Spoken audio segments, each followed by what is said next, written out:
Someone else responds, I disagree that she is no longer in love with him. She's having an existential crisis and is unhappy with her life. She wants to change it, but isn't sure exactly what she needs to change or how it will affect her.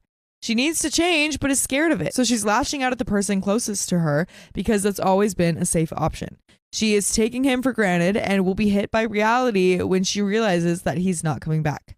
I can see this ultimately ending in her unaliving herself. Commenter number 2 says, not the a-hole. She has no idea what she wants to do besides being pissed off and giving you crap. She complains that she has no options, then won't let you give her any or exercise any of your own. I feel like she's watched some movie where a bored housewife leaves her dull life and goes on a wild adventure of self-discovery, but like those romanticized movies, hasn't considered how she's supposed to afford it. The difference being that a movie can just ignore that problem, but real life can't. And now she's angry at herself for doing something so dumb. I would tell her that you're moving out and go live in the condo or wherever. Then just do it. Don't worry about what options she does or doesn't have. She's the one who wants the magical divorce of self-discovery and is refusing to do anything further about it or take help. You don't have to hang around putting up with her anger and insults and frustration over it. Comment number 3 says, did the therapist not recommend any couples counseling?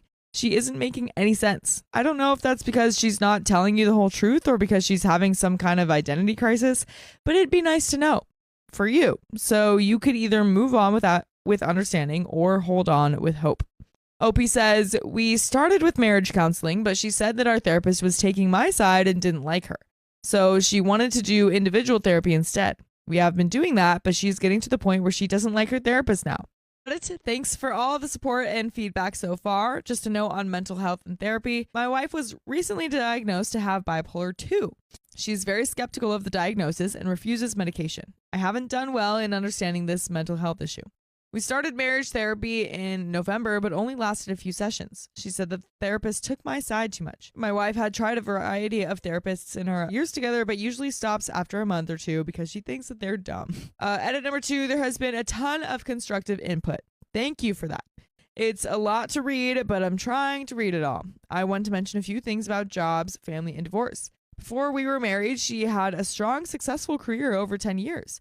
She was extremely burnt out and decided to find a new career. She's been doing that since we have been together and generally won't settle for basic jobs. She is trying to find something to advance her career paths, but with little success. On family, she doesn't have the most supportive family. They make her out to be the bad guy, which makes her angry. If she stayed with her family, I think it would do more harm than good. I've messaged her father about asking him to be supportive of his daughter, but I know that they are upset as well.